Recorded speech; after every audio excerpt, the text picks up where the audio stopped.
तो आज हम पढ़ेंगे टॉपिक निमोनिया के बारे में। निमोनिया सुना होगा, बच्चों में खासकर होता है, और पेशेंट जो वेंटिलेटर पे रहते हैं उनको भी सुना होगा। ठीक है, कुछ कम्युनिटी बेस्ड निमोनिया होता है, कम्युनिटी एक्वायर्ड निमोनिया। ठीक है, अब वो सब उसके बारे में हम पढ़ेंगे कि ये होता क्या है। सब हेडिंग डालेंगे निमोनिया।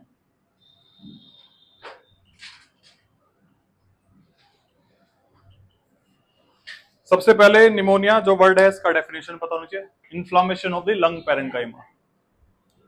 ठीक है, इसमें क्या होता है, कंसोलिडेशन ऑफ द एल्वोलाइज। जो एल्वोलाइज होती है टर्मिनल एंड्स पर हमारे लंग्स के चारों ओर होती है, जहां पे गैस एक्सचेंज होती है, उसमें फ्लूइड एक्युमुलेशन हो जाता है और गैस एक्सचेंज रुक जाती है।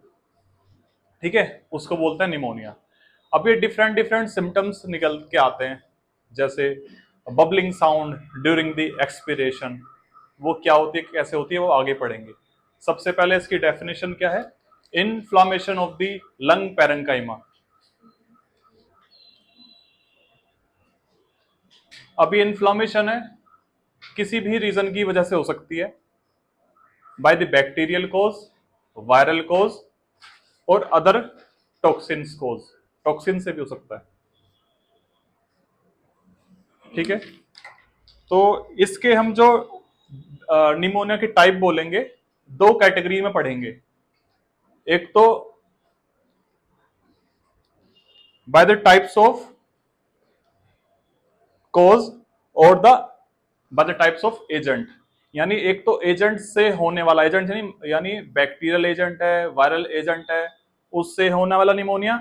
एक है कॉज, रीजन की वजह से डूबते हैं, droning, web, ventilator associated pneumonia. ये दो कैटेगरी में हम पढ़ेंगे निमोनिया के टाइप्स। सबसे पहले लिखेंगे types of pneumonia. Types of pneumonia में पहले आता है कम्युनिटी एक्वायर्ड निमोनिया।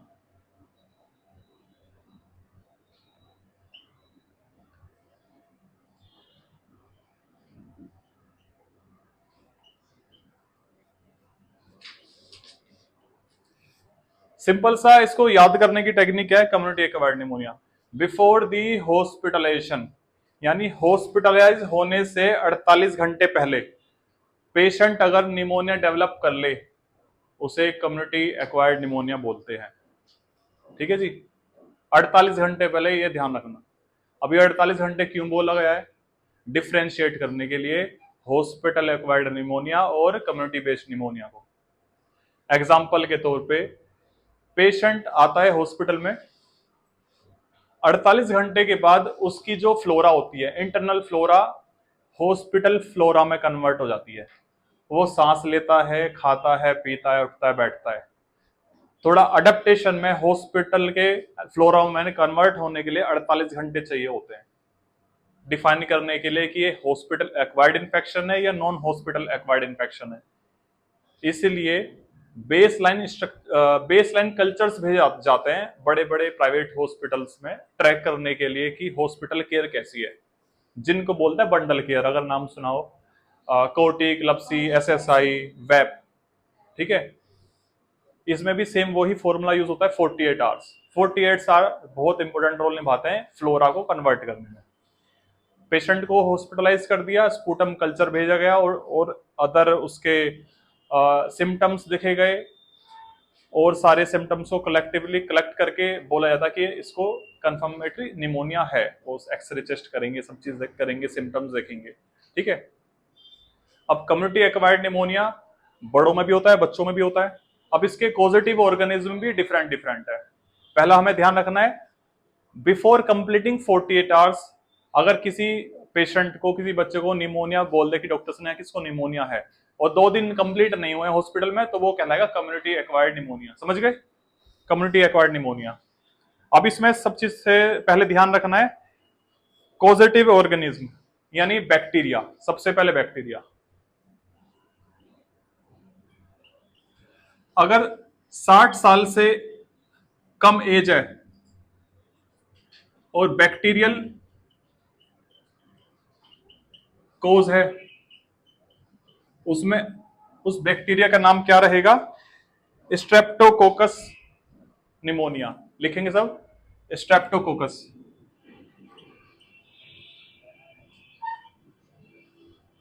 क्या होगा वो स्ट्रेप्टोकोकस निमोनिया। 60 साल से ज्यादा एज है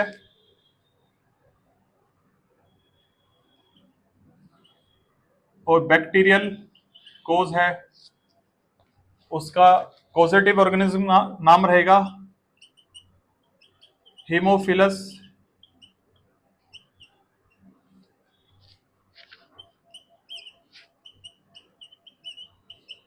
इन्फ्लुएंजा। बहुत सौ को लग रहा होगा ये तो आपने वायरस का नाम लिखवा दिया। Haemophilus influenza is a gram negative bacteria, ठीक है, it is a gram negative bacteria.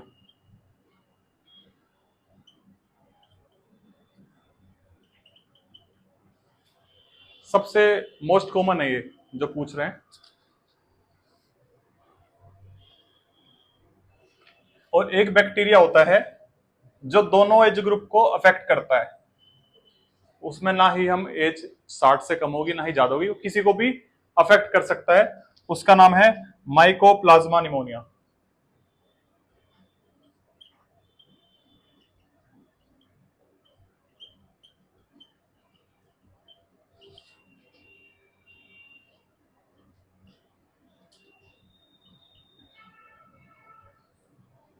ठीक है, ये थे बैक्टीरियल कोज। अब लिखेंगे वायरल कोज। वायरल एजेंट,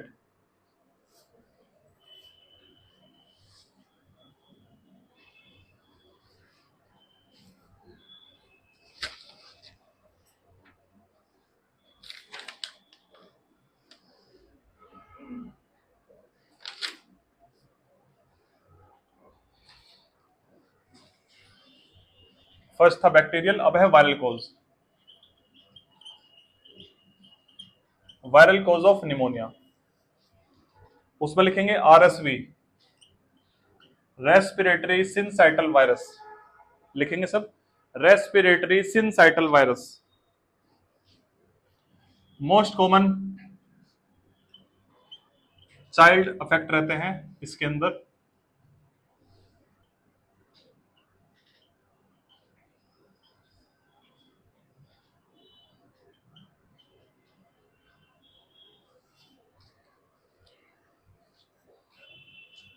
ठीक है, फिर सेकंड है एचएसवी, हर्पिस सिंप्लेक्स वायरस।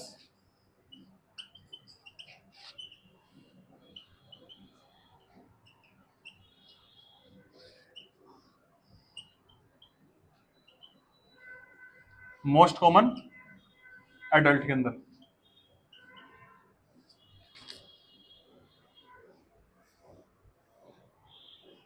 तो इसमें ध्यान रखेंगे। सेकंड निमोनिया का टाइप है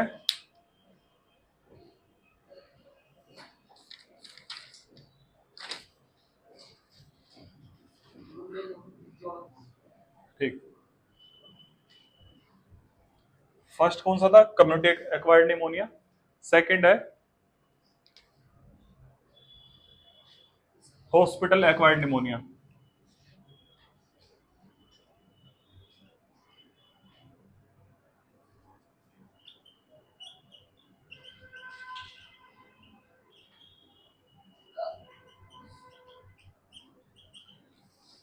हॉस्पिटल एक्वायर्ड निमोनिया जैसे पहले बताया था, after completing 48 hour of hospitalization, patient को अगर निमोनिया हो जाए तो उसको हॉस्पिटल एक्वायर्ड निमोनिया बोलेंगे।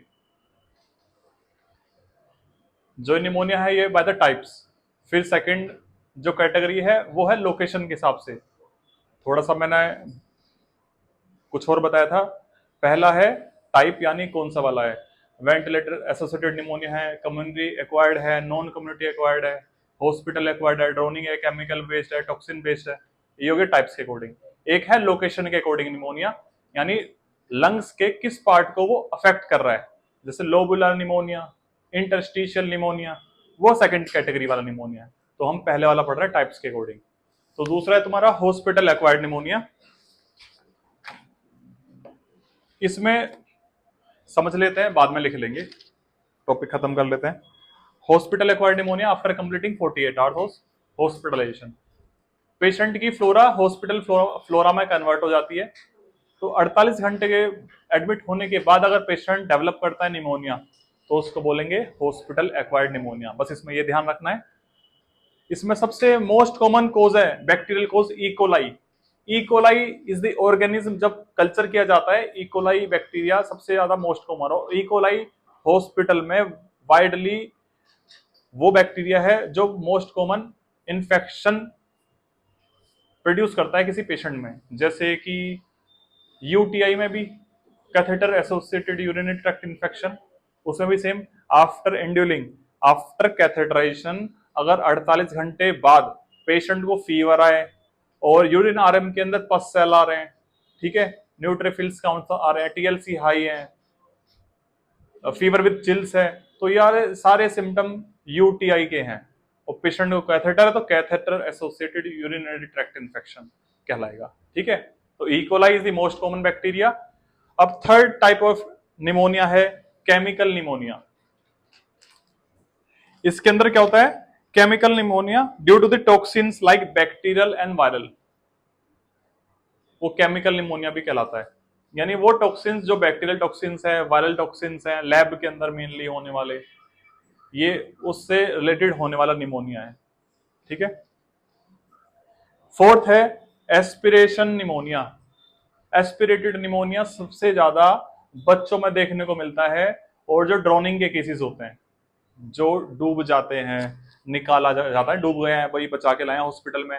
दूसरा है एस्पिरेट, ये सबसे ज्यादा मोस्ट कॉमन ना, जो पेशेंट रहते हैं हार्ट डिजीज वाले, जो कंजेनिटल हार्ट एनोमलाई से पैदा होता है, एएचडी, वीएचडी, ठीक है, टोफ वाले होते हैं, ये सारे बच्चों में सबसे मोस्ट कॉमन इन्फेक्शन निमोनिया का रहता है।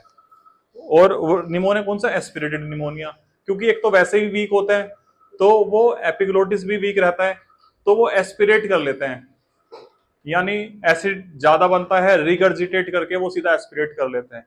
इसलिए जो इन्फेंट केयर के अंदर बोलते हैं कि after feeding you should burp your child at least 15 to 20 minute, head elevate करना है और पीठ पर टैप करना है, और जब भी बेबी को लेटाना है तो 15 डिग्री हेड एलिवेशन रहेगा, एटलीस्ट 10 से 15 डिग्री के आसपास, और बच्चे को थोड़ा सा लेटरल पोजीशन में या फिर प्रोन पोजीशन में लेटाते हैं।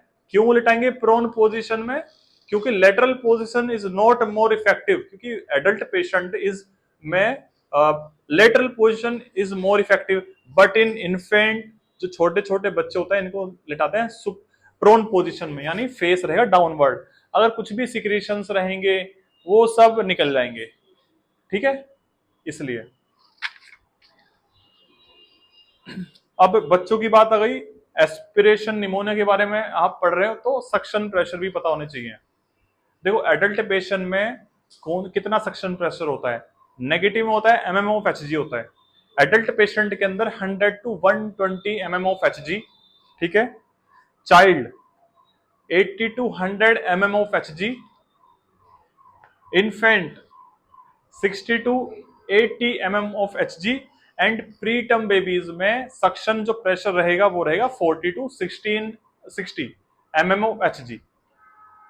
तो ये नेगेटिव प्रेशर है, सक्शन जब भी हम करेंगे पेशेंट का ये सक्शन प्रेशर होना चाहिए। अब फिफ्थ टाइप आता है एस्पिरेशन निमोनिया। समझ में आ गया सबको? गैस्ट्रिक कंटेंट एस्पिरेट करने की वजह से लंग्स में चला जाता है और इन्फेक्शन क्रिएट कर देता है, उससे बोलते हैं एस्पिरेटेड निमोनिया। अब फिफ्थ टाइप आता है वेंटिलेटर एसोसिएटेड निमोनिया। अब जहां पर वेब का नाम आ गया, इसमें नर्सिंग केयर का बहुत बड़ा रोल आ जाता है।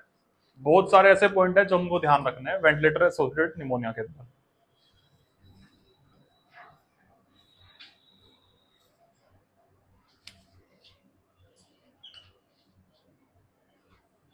वेंटिलेटर एसोसिएटेड निमोनिया है। अब यहाँ पे देखो हमारे पास ईडी ट्यूब भी है। After completing 48 hours after ET tube intubation of the patient, if the patient develop the symptoms of pneumonia, अब हम उसको डायरेक्टली नहीं बोलेंगे कि वैप हो गया। वैप होने के कई सारे पैरामीटर्स होते हैं, जैसे the demand of FiO2, suppose आज पेशेंट को वेंटिलेटर पे डाला गया है, FiO2 डिमांड पेशेंट की है 50। FiO2 मतलब ऑक्सीजन डिमांड। जो नॉर्मल एनवायरमेंट होता है इसमें ऑक्सीजन की प्रेजेंस कितनी होती है, 21%, 21%। अगर आप पेशेंट को ऐसे ही छोड़ दोगे तो 21% ऑक्सीजन तो जाएगी ही जाएगी। अब 21% से ज्यादा अगर हमको ऑक्सीजन देनी है तो FiO2 मतलब 50, 60, 70, 80, 100 तक चले जाता है। 50, 60, 70 जितनी ज्यादा होगी उतनी ज्यादा डिपेंडेंसी मतलब पेशेंट को नीड है। कम यूज है तो कम सीवियरिटी कह सकते हो कि डिमांड कम है ऑक्सीजन की। तो सपोज पेशेंट को 50 FiO2 पे रखा है, टाइटल वॉल्यूम 500 है, is the capacity, adult patient की बता रहा हूं, और पीक प्रेशर है 5 नॉर्मल रखते हैं, और पेशेंट का रेस्पिरेटरी पैटर्न हमें सेट किया गया है SIMV मोड में, synchronize intermittent mandatory ventilation is 20। इस SIMV का मतलब होता है मैंडेटरी वेंटिलेशन देना ही देना है, यानी 20। अगर सपोज पेशेंट 5 वेंटिलेटर अपने आप ले रहा है, वेंटिलेशन अपने आप ले रहा है, तो 15 वेंटिलेशन वो मशीन देगी। क्यूमुलेटिवली 20 वेंटिलेशन देना ही देना है। ठीक है, ये है पेशेंट की सेटिंग SIMV मोड पर है। After 1 days, after 2 days suppose demand धीरे धीरे ग्रेजुअली इंक्रीज हो रही है, FiO2 पेशेंट का ABG किया और सैचुरेशन हम मॉनिटर करते हैं ग्रेजुअली। पहले था 95 और 90, अब पेशेंट का FiO2 SpO2 जा रहा है 80, 85 के बीच फ्लक्चुएट हो रहा है। और ABG किया तो सब PCO2 लेवल ज्यादा आ रहा है और लैक्टिक एसिड भी ज्यादा आ रहा है, तो मींस मेटाबॉलिक में जा रहा है पेशेंट, और एनारोबिक रेस्पिरेशन हो रहा है, और वो बहुत सारी चीजें दिखा रहा है, तो मतलब ऑक्सीजन की डिमांड बढ़ रही है। FiO2 कर दिया हमने 60 के आसपास, ठीक है जी, और पीक प्रेशर भी 5 रखा, बट हमने रेस्पिरेटरी जो पैटर्न था हमें 20 की जगह 22 कर दिया, ताकि CO2 वाश आउट भी कर सके, 24 कर दिया। और पेशेंट को फीवर भी आया, हमने चेस्ट एक्सरे किया तो कंसोलिडेशन ऑफ द मतलब टर्मिनल एंड्स ऑफ एक्सरे दिखा रहा है। तो ग्रेजुअली 2 से 3 बार पेशेंट की डिमांड बढ़ गई तो पेशेंट को कहेंगे हम वेंटिलेटर एसोसिएटेड निमोनिया। ये तो हो गया, ऐसे हम कंसीडर करते हैं। और भी बहुत सारे पॉइंट है, मेन पॉइंट है कि कैसे हम वेब को बोलेंगे कि वेब है या नहीं है। अब ये होता कैसे है, ये होता क्यों है, देखो पेशेंट के हम 80 ट्यूब इंटूबेट करते हैं, दिस इज द 2 वे, ठीक है, ये ट्यू ल्यूमन है, टू ल्यूमन बोलते हैं इसको, 80 ट्यूब 7 नंबर की है। जब इसको 80 ट्यूब में मतलब एंडोट्रैकिया में डाला जाता है तो इसके आगे एक बलून होता है, इसको इन्फ्लेट करते हैं by the use of syringe. इसका प्रेशर हम मेजर करेंगे, manometer is the device from which we can measure the pressure of the ET cuffed tube. It should be less than 30 mm of Hg because the capillary pressure अगर 30 mm Hg से ज्यादा होगा, हमारा capillary pressure 30 mm Hg रहता है, अगर इससे ज्यादा होगा तो कैपिलरीज का प्रेशर रुक जाएगा, जो सर्कुलेशन है ब्लड का वो भी रुक जाएगा, तो इसलिए हम इससे कम रखते हैं। ठीक है, 25 mm of Hg, 30 से कम रखेंगे। ठीक है, अगर सपोज हमने कम रखा, 20 रखा, 18 रखा, वो भी गलत है।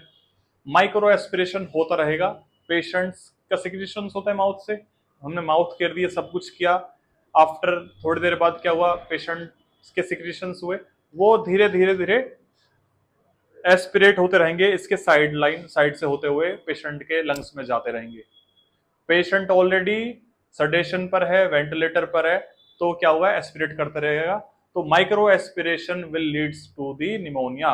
वो निमोनिया कौन सा होगा, वेंटिलेटर एसोसिएटेड। तो उस चीज को प्रिवेंट करने के लिए अभी 3 वे ET ट्यूब यूज की जाती है। एक और कनेक्टर होता है इसके अंदर, ल्यूमन होगा, उससे सक्शन प्रेशर कनेक्ट कर देते हैं, बगल कैविटी के पास उसका एक होल होता है, जो micro aspiration 20 mm of Hg पर सेट रहता है, -20 mm of Hg।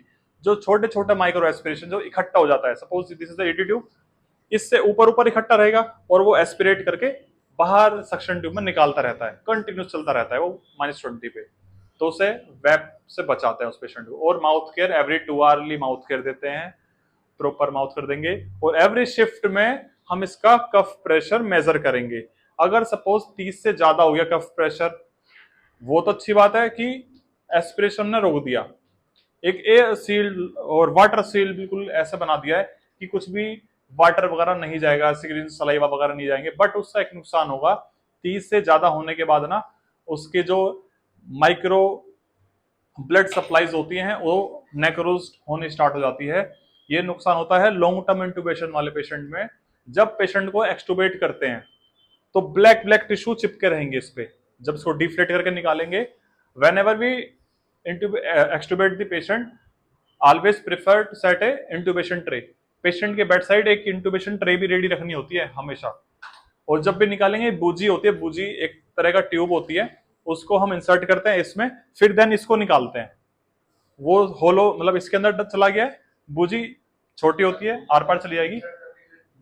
हाँ, इंसर्ट करने के लिए भी यूज होती है और निकालने के लिए भी यूज होती है। बूजी निकालने के टाइम यूज होती है, स्टिलेट होता है यूज इंसर्ट करते टाइम।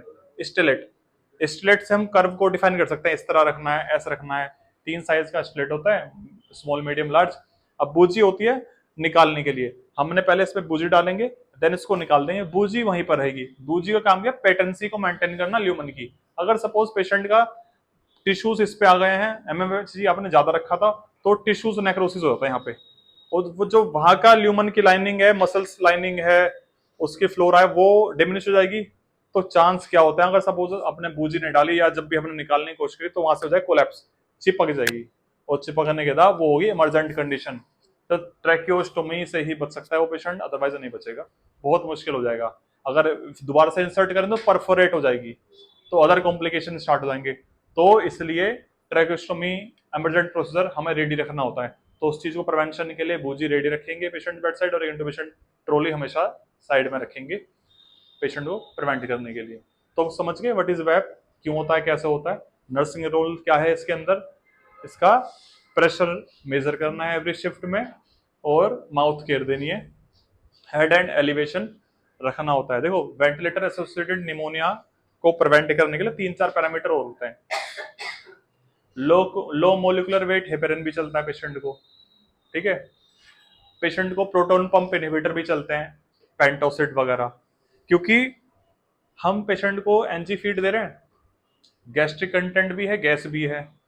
बॉडी तो उसी हिसाब से गैस्ट्रिक कंटेंट बनाएगी उस खाने के अकॉर्डिंग, बट पेशेंट की एक्टिविटी डिमिनिश्ड है, रुकी हुई है, रोका गया है। उस एसिड लेवल को कम करने के लिए, क्योंकि अगर एसिड ज्यादा बनेंगे तो रिगर्जिटेशन के चांस बढ़ जाते हैं, तो पेशेंट एस्पिरेट वैसे भी कर लेगा। रिगर्जिटेशन को बचने के लिए और एस्पिरेशन को प्रिवेंट करने के लिए प्रोटॉन पंप इनहिबिटर दिए जाते हैं, यानी पेंटोसिड, ताकि एसिड कम बने। हेड एंड एलिवेशन रखेंगे, सक्शनिंग करेंगे, माउथ केयर देंगे, ये उसकी नर्सिंग केयर होगी, ठीक है। This all about web, fifth type of ventilator, fifth type of pneumonia. अब हम पढ़ेंगे second classification pneumonia according to the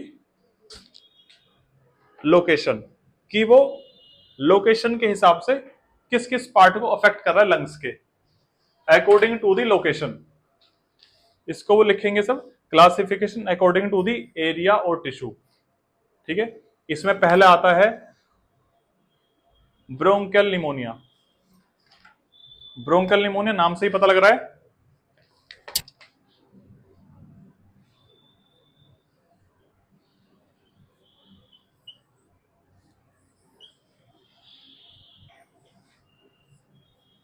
ये लोब्स हो गए 1 2 3, ये आपका राइट लंग है, ये आपका लेफ्ट लंग है, ये 1 और 2।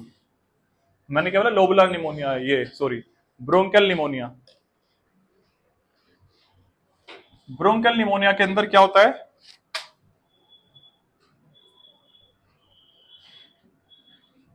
डॉट डॉट पैचेस, इसमें पूरा लंग इन्वॉल्व रहता है। इस निमोनिया के अंदर पूरा लंग्स इन्वॉल्व रहेगा, पूरी पैरेंकाइमा इन्वॉल्व रहेगी, उसको बोलेंगे ब्रोंकियल निमोनिया, ठीक है।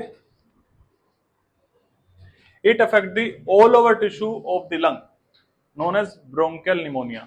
जो अपीयरेंस होगी, एक छेद छेद छोटे छोटे व्हाइटिश अपीयरेंस होगी, ट्रांसपेरेंसी दिखेगी, जहां पे भी गैस होगी ब्लैकिश अपीयरेंस दिखेगी, व्हाइट फ्लूइड इकट्ठा हो तो व्हाइटिश अपीयरेंस दिखेगी। तो सेकंड टाइप आता है तुम्हारा लोबर निमोनिया,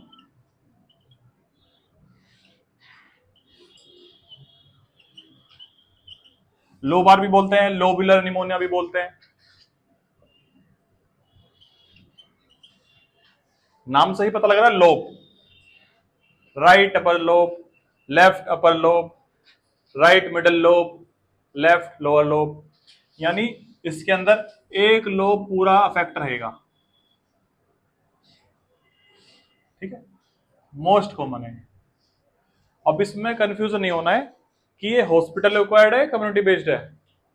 ये वाला क्लासिफिकेशन है according to the area affected of the lung. अभी कुछ भी हो सकता है, हॉस्पिटल एक्वायर्ड भी हो सकता है, कम्युनिटी एक्वायर्ड भी हो सकता है, कुछ भी हो सकता है। हमने सिर्फ लोकेशन के हिसाब से निमोनिया बताया है। अब इसमें एजेंट बैक्टीरियल भी हो सकते हैं, वायरल भी हो सकते हैं, और दूसरे भी हो सकते हैं। ठीक है जी। तो इसमें एक्सरे में देखेंगे तो एक लोब वाइटिस अपीयरेंस दिखेगी, उड़ा हुआ, कि गायब हो गया, उड़ गया जी, लंग्स का उड़ गया। ठीक है, यह है लोबुलर निमोनिया। थर्ड आता है इंटरस्टिशियल निमोनिया।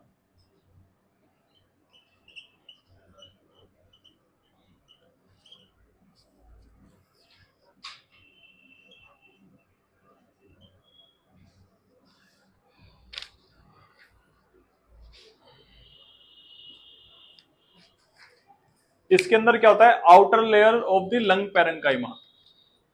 लंग्स की जो लेयर होती है उसकी आउटर लेयर, लंग्स की जो कवर करती है, उसके अंदर इन्फ्लामेशन होती है, जिसको बोलते हैं interstitial pneumonia, in which mesh like wall of the alveoli become inflame and the pleural might become inflame. Pleural is the membrane, visceral pleura and parietal pleura.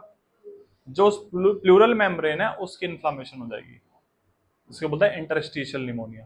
ठीक है, this is the second classification of pneumonia. कोई doubt इसमें? Simple है। इसके अंदर most important क्या है exam point of view से, वेब, नर्सिंग रेस्पॉन्सिबिलिटीज।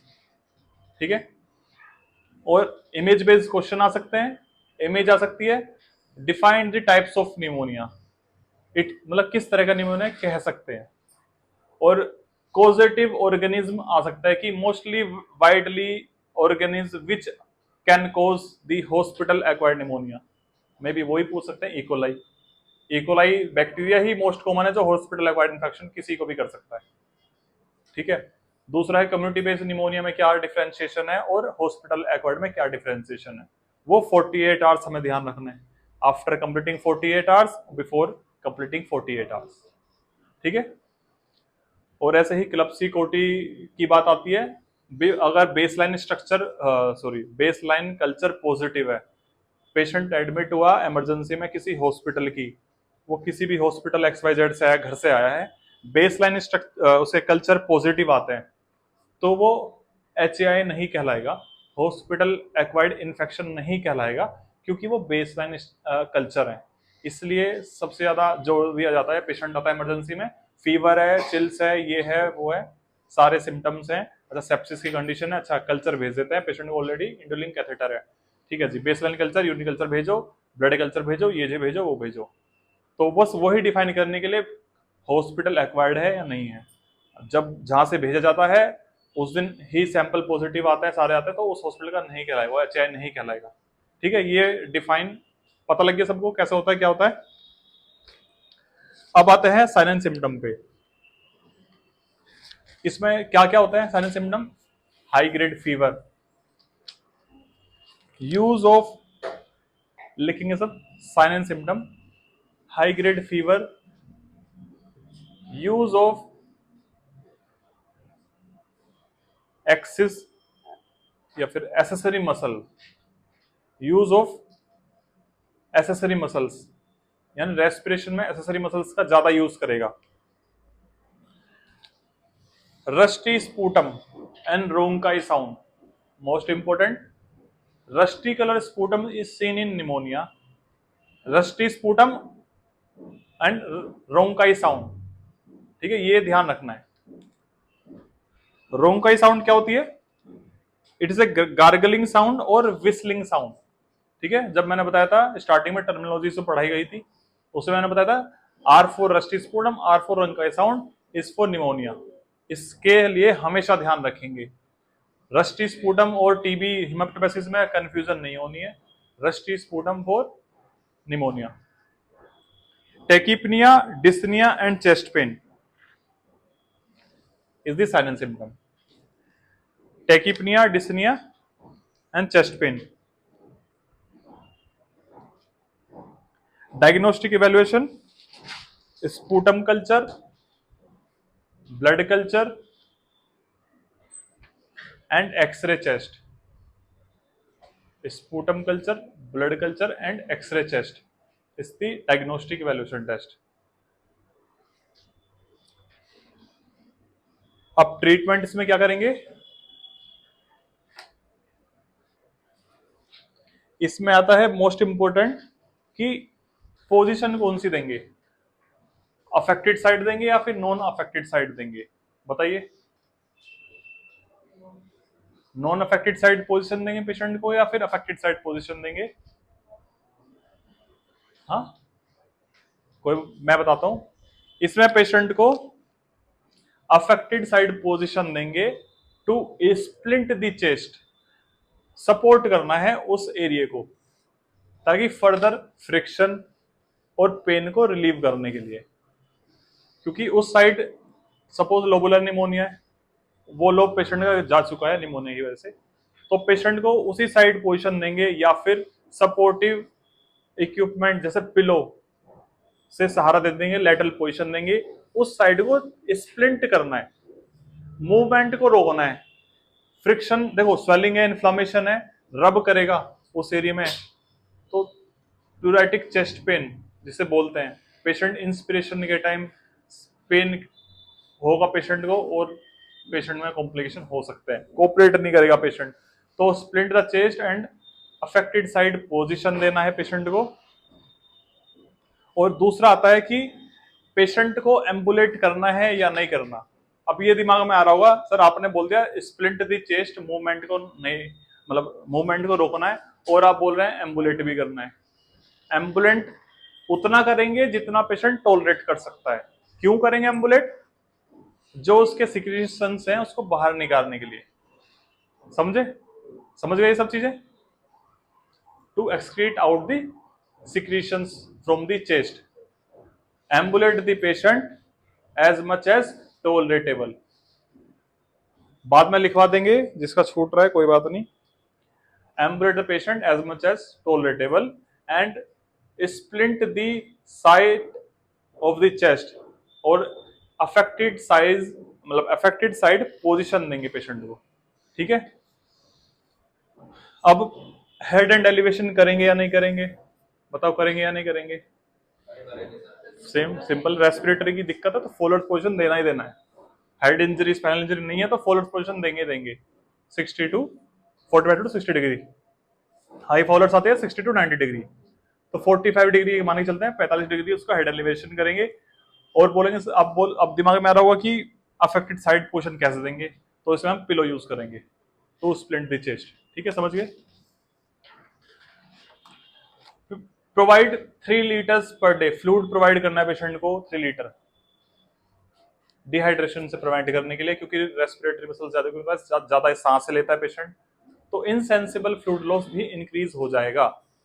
और फ्लूइड ज्यादा इसलिए देंगे ताकि म्यूकोपुरुलेंट का काम करे, फ्लूइड की वजह से वो स्पूटम को स्पिट आउट करे, जो भी स्पूटम जम चुका है उसको लिक्विड फॉर्म में निकाल सके बाहर।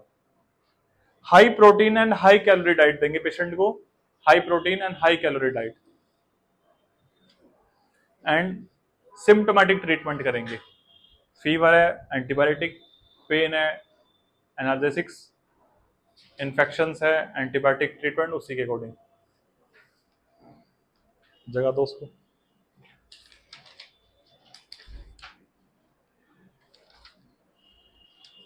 तो this is all about pneumonia. किसी को कोई डाउट?